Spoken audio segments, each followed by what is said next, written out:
Amados irmãos, Bela, desliga.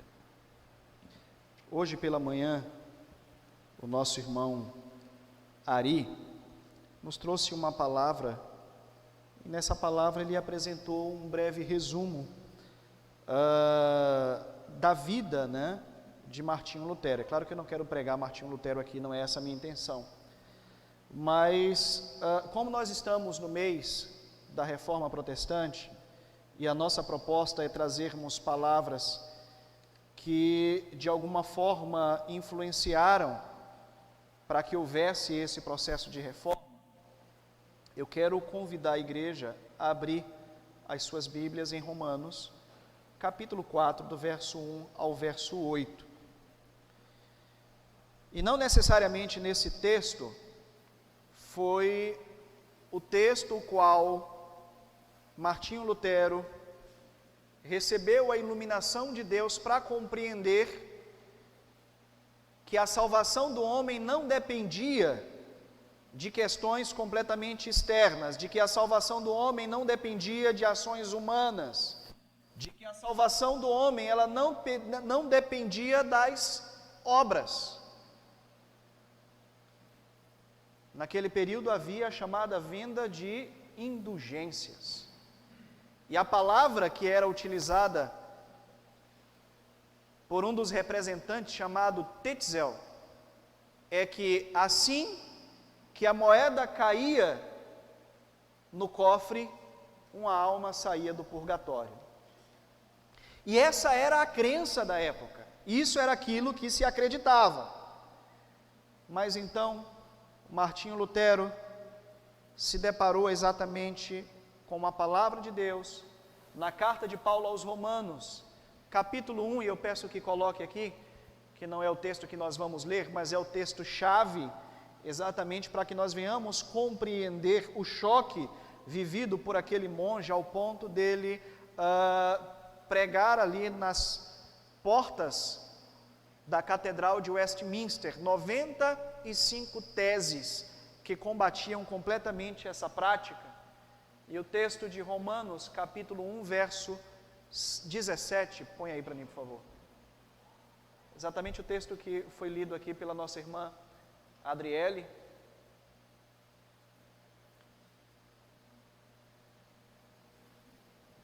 Foi colocado e depois tirado. Porque eu não me envergonho do Evangelho, verso 16, pois ele é poder de Deus para a salvação de todo aquele que crê, primeiro do judeu e também do grego. Porque nele, verso 17, você pode ler comigo?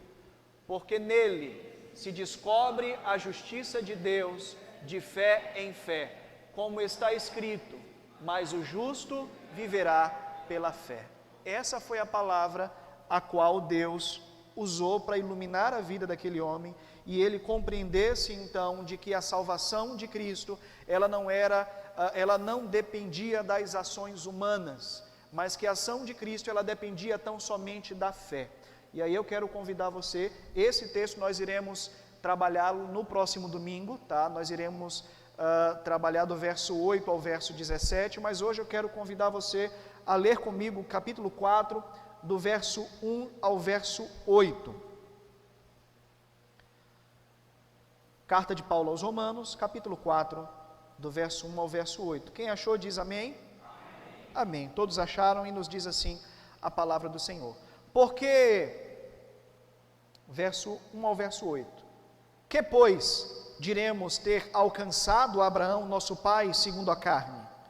Porque se Abraão foi justificado pelas obras, ele tem no que se gloriar, porém, não diante de Deus, pois o que diz as Escrituras? Abraão creu em Deus, e por isso ele foi imputado para a justiça. Ora, ao que trabalha, o salário não é considerado como favor, e sim como uma dívida. Mas, ao que não trabalha, porém, crer naquele que justifica o ímpio, e a sua fé lhe é atribuída como justiça.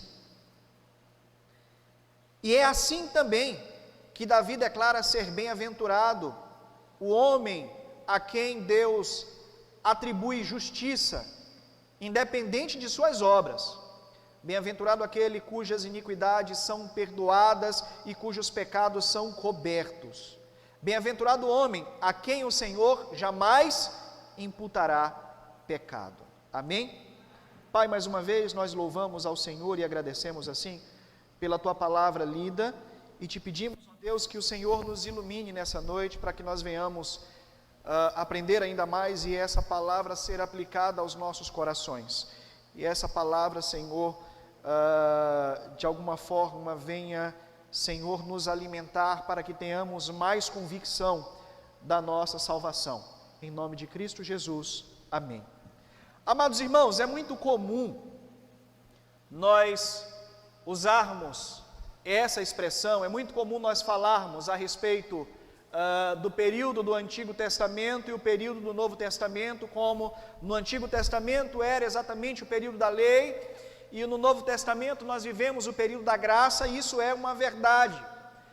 Mas o Antigo Testamento, ele também cita, ele também narra uma época em que não existia lei, pois a lei ela nasce a partir do momento em que Moisés ele toma a direção para que o povo fosse levado do Egito até a terra prometida. Então, no meio do caminho, Deus chama Moisés, leva Moisés até o Monte Sinai e ali dá a Moisés os mandamentos, dá a Moisés a lei sintetizada em 10 mandamentos.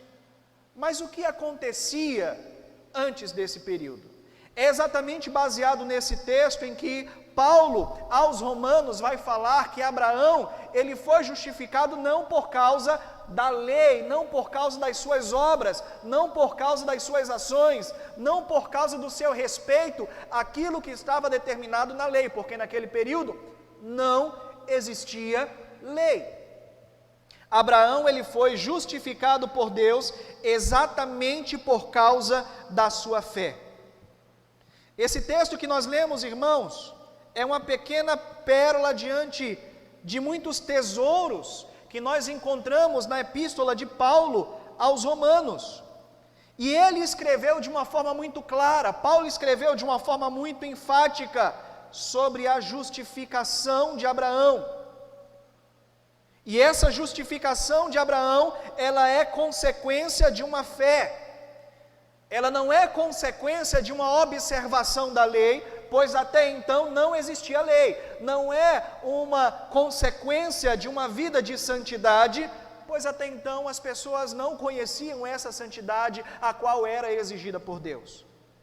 Nós vemos Deus chamar Abraão no meio de um povo. Deus chama Abraão e diz: Abraão, sai do meio da tua terra, do meio da tua parentela e vai para uma terra que eu vou te conduzir, de lá eu vou fazer dela, fazer de você uma grande nação. Abraão vivia na terra de Ur dos Caldeus, que era uma terra completamente idólatra. Não havia um processo de santidade, não havia a ideia da santificação, a ideia da separação. Mas a grande questão é que ao ouvir a voz de Deus falar no seu ouvido, ao ouvir a voz de Deus falar no seu coração, nós não sabemos qual a forma exata a qual Deus usou para falar com Abraão. Abraão simplesmente acreditou. E essa ação de Abraão de acreditar, ela foi necessária para que Abraão fosse justificado. Hoje em dia, irmãos, é muito comum nós vermos muitas preocupações na prática de boas obras. Nós vemos muitas pessoas, muitas vezes bem intencionadas, e outras vezes pessoas que só querem ficar bem na foto, diante de desastres que ocorrem, e isso é bom que as pessoas possam dedicar as suas economias, dedicar as suas verbas para ajudar outras pessoas. Mas a grande questão é que parte dessas pessoas não fazem isso de uma forma pura, não fazem isso com a intenção não somente de ajudar, mas muitos acabam fazendo com o pensamento de que essas ações elas vão trazer algum benefício para a sua vida. É aí a grande falha, onde se acredita que as obras, elas são essenciais para que você receba de Deus algo que é grandioso, que você receba de algo de Deus que é maravilhoso, que é a grande salvação. Muitas pessoas realmente têm o coração bom e outros simplesmente querem se beneficiar disso. Existem algumas religiões que pregam isso, que é necessário com que você pratique boas ações para que você tenha um lugar guardado, para que você tenha a sua salvação garantida, para que você tenha ali um lugar no céu já garantido por você, porque você é uma pessoa boa. Infelizmente ainda existe pessoas que pensam dessa forma, pessoas que pregam dessa forma. E era exatamente esse o pensamento vivido na Idade Média, quando Martinho Lutero se deparou com a questão da venda das indulgências, aonde a crença era, ao cair a moeda na caixa, uma vida se livrava do inferno. E quanto mais você contribuía com isso, outras pessoas saíam do inferno. O pensamento da época, ele era voltado à ideia de que a salvação ela era comprada com dinheiro. Infelizmente, em nossos dias hoje, existem pessoas que acreditam que a salvação ela pode ser comprada com ações, de que a salvação ela pode ser angariada por você fazer boas ações. E aí o próprio Paulo ele repreende esse tipo de pensamento ao dizer que pela graça de Deus sois salvos por meio da fé. E isso não vem de vós, é dom de Deus, não vem das suas obras, para que você não se glorie. Paulo está dizendo, a nossa salvação, ela não vem por meio de nenhuma ação, a nossa salvação não vem por meio de nenhum ato que você faz, a nossa salvação, ela vem por meio da crença em Cristo Jesus. Para que ao chegar no céu, você não bata a sua mão no peito e diga que você chegou naquele lugar por causa das suas próprias forças, e dessa forma você desfaz de uma forma muito humilhante o sacrifício de Cristo na cruz do Calvário. Você não determina, não direciona de fato a importância do sacrifício de Cristo na cruz.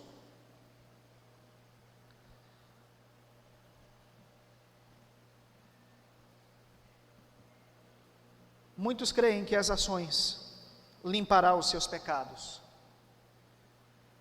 Muitos creem que existem pessoas que conseguem chegar a um nível de bondade tão grande que ele vive por causa dessa bondade praticada, um processo de purificação. Isso não é bíblico, irmãos. A Bíblia vai nos dizer que nós somos pobres, que nós somos miseráveis, que nós somos pecadores, e Deus olhou para nós com seu olhar de graça, com seu olhar de misericórdia, e nos abençoou. Que nós não tínhamos e não temos nenhuma condição de alcançarmos a salvação, se não for por intermédio de Cristo Jesus. O próprio Jesus, ele vai dizer que Ele é o caminho, que Ele é a verdade, e que Ele é a vida, e que ninguém vai ao Pai, se não for por intermédio dEle. Jesus é a ponte que nos liga a Deus. Jesus que é 100% Deus, Jesus que é 100% homem, Ele tornou-se o único mediador entre Deus e nós. Vejamos então, irmãos, 3 provas da justificação pela fé. A primeira prova da justificação pela fé, mediante o texto que nós lemos, ela se encontra no verso 4 e no verso 5, e eu peço que você acompanhe essa leitura, capítulo 4, verso 4 ao verso 5. Ora, aquele que trabalha, o salário não é considerado como favor, e sim como uma dívida. Mas aquele que não trabalha, porém, ele crê que a justificação, ele crê naquele que o justifica. Mas ao que trabalha, porém crê naquele que o justifica. E a sua fé lhe é atribuída como justiça. É exatamente o que vivenciou Abraão. Imagina o homem, toma você como exemplo. O homem como exemplo, que trabalha durante todo o mês, que se esforça durante todo o mês, que acorda cedo e que vai trabalhar e que encontra as suas dificuldades em meio aos seus afazeres, e no final do mês ele recebe o seu salário. Ele recebe um presente? Não. O presente ele vem de graça. Mas ele recebe o pagamento pelo seu trabalho. É exatamente essa comparação que Paulo está fazendo. Há uma distinção entre aquele que recebe o resultado do seu trabalho e aquele que é presenteado. Porque aquele que recebe o resultado do seu trabalho, ele é digno de receber aquilo. Você trabalhou, você precisa receber o seu honorário. Mas aquele que não trabalhou, Jesus ele vai contar uma parábola. E Jesus ele vai dizer que havia um fazendeiro, e esse fazendeiro precisava levar pessoas para trabalhar em sua fazenda, e ele chama alguns trabalhadores que ali estavam logo de manhã cedo, pega esses trabalhadores, acerta um valor com eles e leva eles para trabalhar em sua vinha. Passa um determinado período, Jesus retorna, o fazendeiro retorna, encontra outros trabalhadores no meio do caminho, pega esses trabalhadores e também os leva para trabalhar na sua vinha. Chegando então no final da tarde, esse fazendeiro, caminhando mais uma vez, encontra mais um grupo de trabalhadores, pega esse grupo e também os leva para trabalhar na sua vinha, compreendendo que a quantidade de horas que esses últimos iriam trabalhar não correspondiam ao dia todo que aqueles demais estavam trabalhando. Mas no momento do pagamento, aquele homem dá exatamente a quantidade exata a todos eles. E aqueles que estavam trabalhando durante o dia todo se manifestaram contra e expressaram a sua insatisfação. O que é que a gente aprende com essa parábola, irmãos? O trabalhador, ele é digno do seu salário. Mas quando nós falamos sobre salvação, não é pagamento. Porque nós somos aqueles que chegaram por último, e nós não somos dignos de receber a bênção por inteiro. Mas mesmo assim, nós recebemos.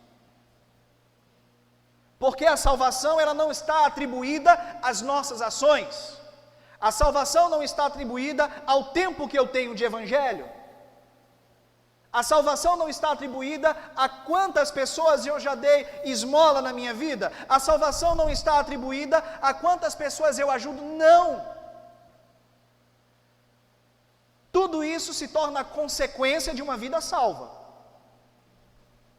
Mas a minha salvação e a sua salvação, ela não está atrelada a esse tipo de comportamento. Assim como Deus justificou Abraão, Ele nos justifica hoje. Nós precisamos, irmãos, acreditar em Jesus, ter fé em Jesus e seremos salvos.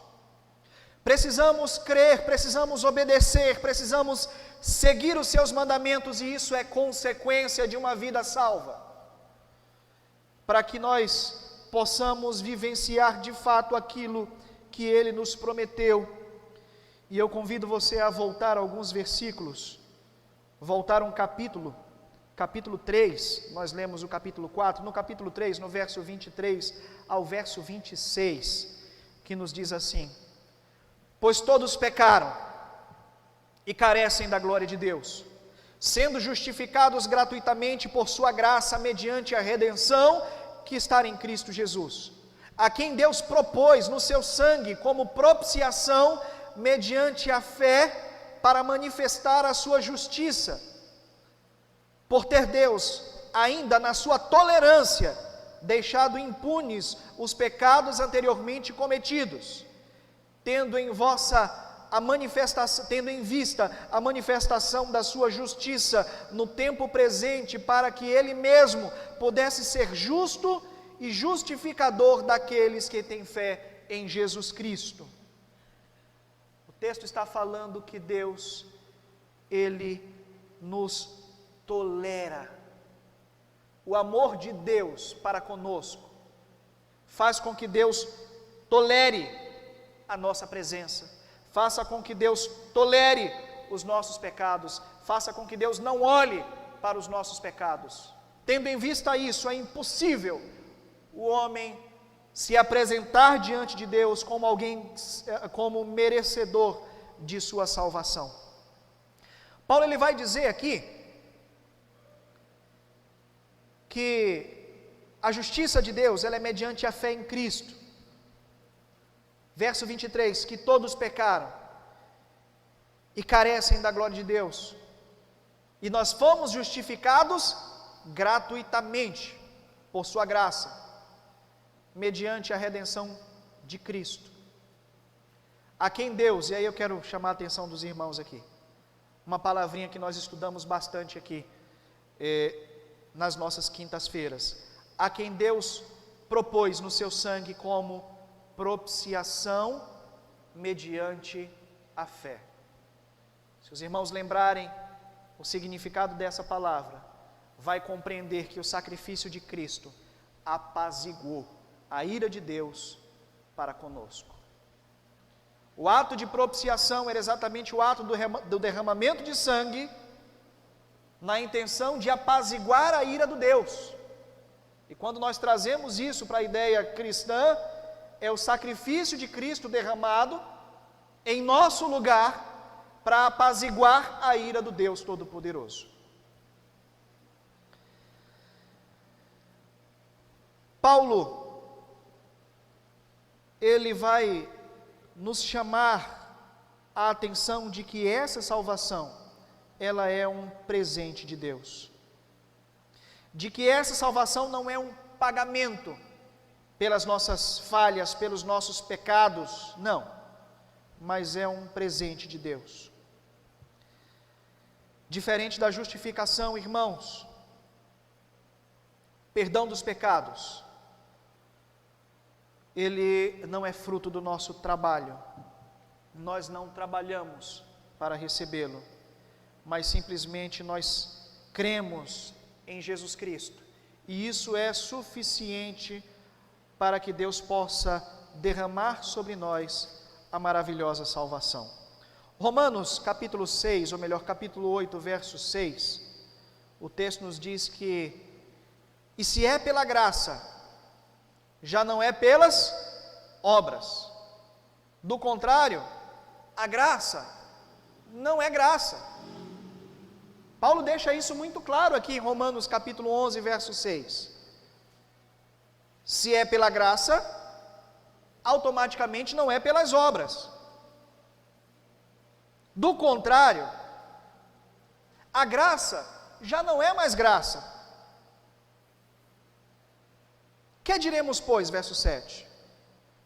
Israel busca isso e não conseguiu, mas a eleição o alcançou. E os demais corações, eles foram endurecidos. Deus derrama sobre nós a sua graça. As Escrituras, irmãos, elas vão falar de uma forma muito clara a respeito da justificação pela fé.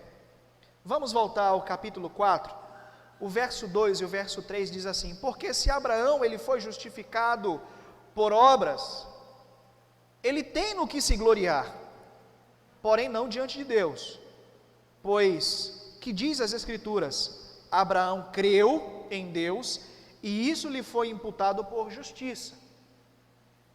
Se Abraão tivesse sido justificado pelas suas obras, ele poderia se gloriar, não em Deus.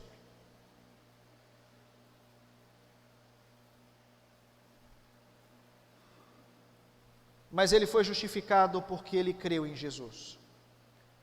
Paulo ele faz a citação aqui de Gênesis capítulo 15, verso 6, quando diz que Abraão, ele foi imputado, a fé de Abraão foi imputada como justiça. Abraão foi justificado porque ele acreditou em Deus. Ele teve fé, e a fé, irmãos, foi a chave para o perdão dos seus pecados. É difícil do homem hoje compreender o amor de Deus para conosco e o perdão de Deus sobre as pessoas. Há alguns dias eu estava conversando com uma pessoa e ela me questionou: existem tantas pessoas ruins no mundo, e a pessoa simplesmente se torna crente, acredita em Jesus e diz que os seus pecados todos foram perdoados. É difícil de acreditar nisso. Talvez seja difícil de acreditar, porque nós queremos fazer um comparativo do amor de Deus, tomando como base o amor humano, que é condicional. E a Bíblia é muito clara quando nos fala sobre o amor de Deus incondicional. Deus prova o seu amor para conosco em que Cristo morreu por nós, sendo nós ainda pecadores. Deus, ele nos ama, irmãos, de uma forma tão grande, de uma forma tão imensa, de uma forma tão intensa, que ele não olha para os nossos pecados a partir do momento em que nós reconhecemos e que nós nos arrependemos e que apresentamos a ele o nosso pedido de perdão. A Bíblia nos diz que Deus, ele é o nosso Pai, e como Pai, o Pai ele ama o seu Filho, por mais que o Filho vivencie um processo de degradação, por mais que o Filho viva um processo de desobediência, isso de fato entristece o seu Pai. Mas ele continua sendo Pai, ele continua amando, e ele exige com que o Filho se purifique, ele exige com que o Filho se limpe, e ele abençoa o seu Filho. Essa é a realidade da relação entre Deus e o homem, entre Deus e nós. A fé foi a chave para que os perdões, ou melhor, para que o perdão dos pecados de Abraão fossem perdoados, fossem executados sobre ele.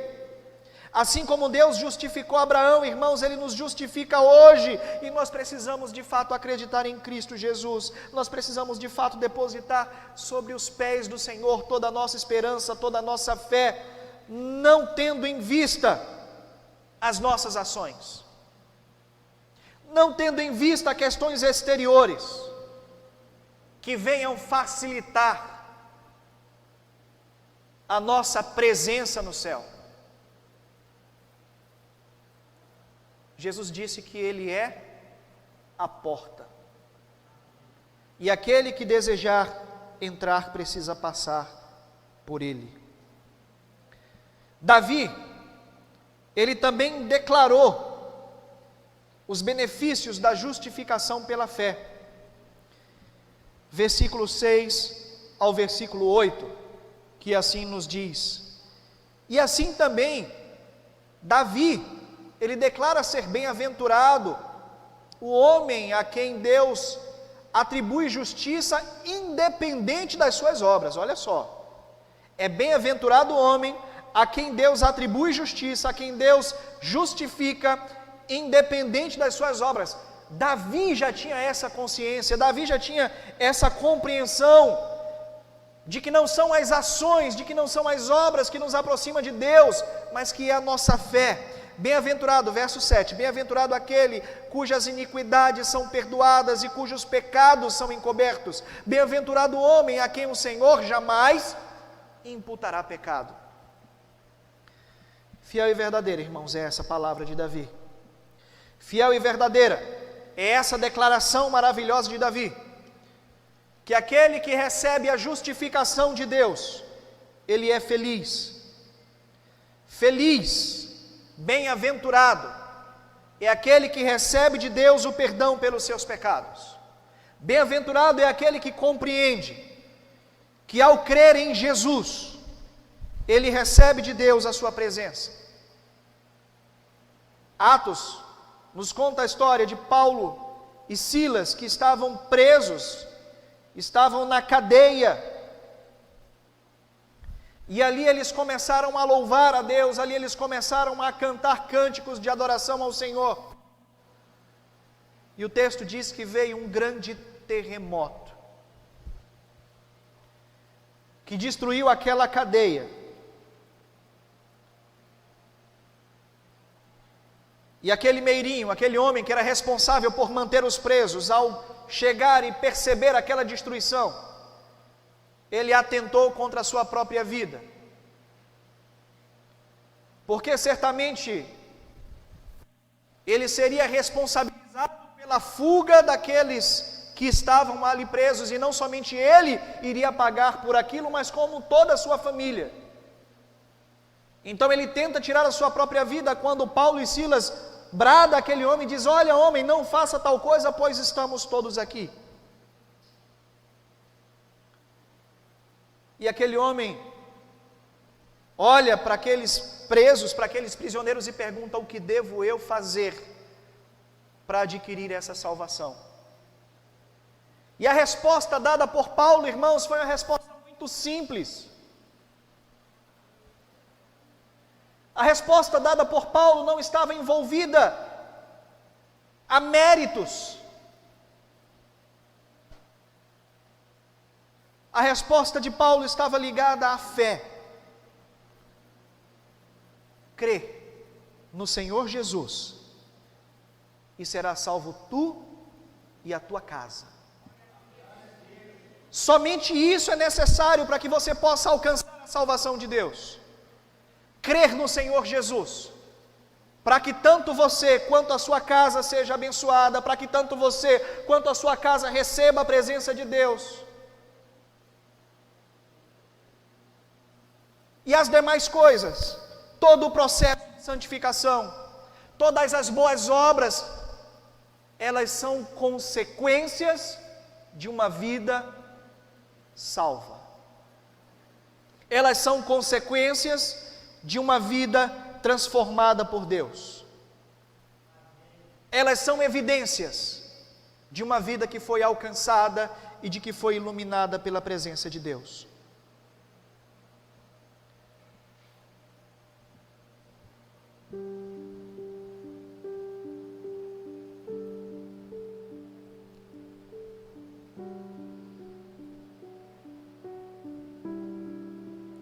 Porque nós recebemos uma dádiva, irmãos, e essa dádiva de Deus é a salvação. Davi vai dizer que nós não somos merecedores.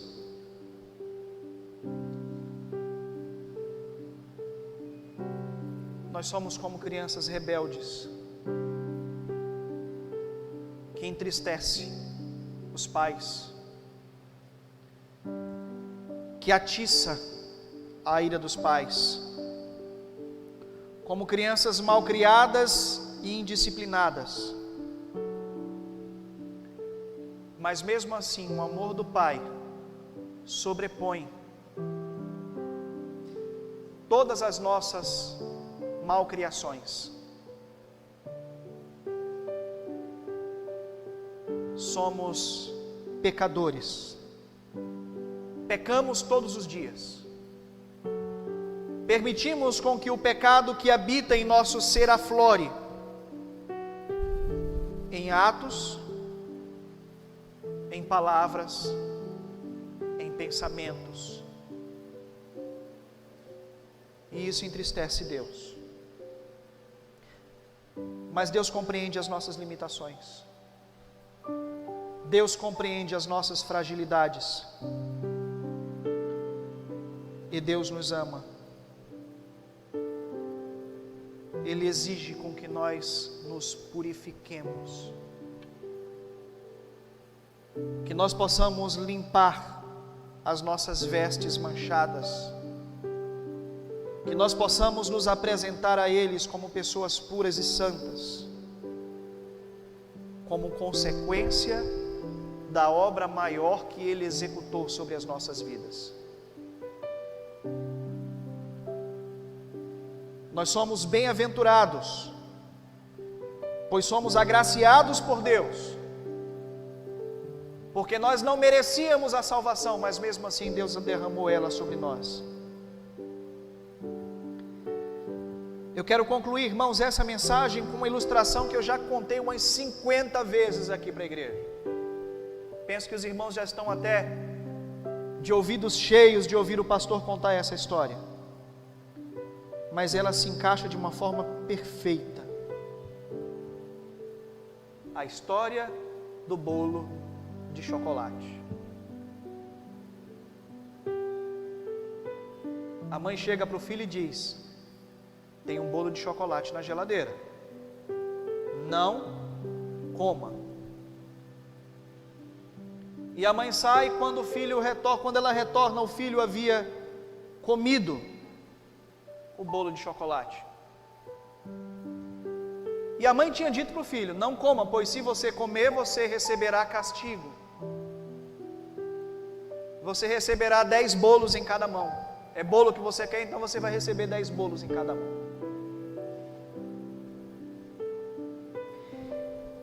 E quando a mãe retorna para casa, o filho está com a boca toda suja de chocolate. E a mãe: você comeu o bolo? E o filho diz: não, mãe, eu não comi. Muitas vezes somos nós diante de Deus. Foi assim que aconteceu, irmãos, com Adão e Eva no Éden. Adão, onde tu estás? E Adão estava escondido, porque ele tinha se envergonhado do pecado que ele havia cometido. E assim somos nós nos envergonhamos, nós nos escondemos de Deus. A mãe então pega aquela criança, leva para o quarto, pega a palmatória e dá 3 bolos em cada mão. Ela havia prometido dar 20, porque era 10 em cada mão. Ela deu 6. E depois ela chega para aquela criança, vai até a gaveta, pega algumas moedas, algumas cédulas e dá àquela criança e diz assim: agora você pode ir ali na sorveteria na frente de casa e comprar um sorvete. Os irmãos já conhecem a história, eu já contei inúmeras vezes essa ilustração. E no meu ponto de vista ela é perfeita para que nós venhamos compreender o que é graça e o que é misericórdia. Aquela criança merecia 20 bolos. A Bíblia diz que Deus chamou Adão e disse assim: Adão, não coma do fruto da árvore do conhecimento do bem e do mal, pois o dia que você comer, certamente morrerás. E Adão comeu. E a consequência do pecado de Adão, nós recebemos até os dias de hoje, irmãos. A semente do pecado que nos conduz a uma morte eterna. O salário do pecado é a morte. Então aquela mãe pega aquela criança e ao invés de dar os 10 bolos, ela dá somente 6. Isso se chama misericórdia. Nós merecemos a morte, mas Deus nos concede o seu dom gratuito. As misericórdias do Senhor são a causa de nós não sermos consumidos. As misericórdias daquela mãe talvez tenha sido a causa daquela criança não sair de casa direto para o hospital para fazer curativo nas mãos. Eu não estou aqui fazendo nenhuma política voltada ao espancamento de crianças. Eu peço que a igreja compreenda. Mas a mãe chega para a criança e diz: agora toma aqui, meu filho, um sorvete. Tome aqui um dinheirinho para comprar um sorvete. Aquela criança merecia? Não. Assim somos nós, irmãos, nós não merecemos a salvação. Porque nós somos pecadores, porque nós somos desobedientes. E isso se chama graça. Porque nós não merecemos e mesmo assim nós recebemos de Deus. Deus, Ele é infinitamente misericordioso. E por causa da sua misericórdia, Ele derrama sobre nós o favor imerecido, a sua graça maravilhosa. A minha oração, irmãos, é que nós venhamos a cada dia compreender de que nós não somos merecedores de nada. De que nós não somos, de fato, merecedores de nada. E que nós somos, como disse o próprio Jesus, bem-aventurados. Porque por mais que nós não vivemos de uma forma física com Ele, por mais que nós não o vemos, mesmo assim nós acreditamos. Amém? Feche os seus olhos. Enquanto eu faço essa oração, eu peço ao Ministério de Louvor que possa estar se direcionando ao altar. Amado Deus e soberano Pai que estás nos céus, Deus Todo-Poderoso, Deus de infinita graça, Deus de eterna bondade, mais uma vez, Senhor, nós te louvamos, bendizendo assim o teu santo nome, agradecendo, ó Senhor, pela tua presença maravilhosa, pela tua iluminação, Senhor, que nos faz, ou melhor, que nos traz a compreensão da tua palavra. Em nome de Cristo Jesus, Senhor, que esta palavra ela possa de fato achar guarida em nossos corações. Ó Deus, não somente para que nós venhamos reter esse conhecimento, não, Senhor, mas que nós venhamos viver de fato uma transformação da tua palavra. Que esta palavra que nós ouvimos venha tirar dos nossos corações qualquer tipo de sentimento, ó Deus, de egoísmo, qualquer sentimento, Senhor, qualquer sensação de que somos merecedores de algo, de que Deus nos deve algo, e que isso não é verdade. Em nome de Cristo Jesus, Senhor, que a cada dia a tua misericórdia ela seja derramada sobre nós, e que a tua graça, Senhor, ela seja pungente, ó Deus, sobre a tua igreja, em nome de Cristo Jesus. Amém, Senhor. Amém.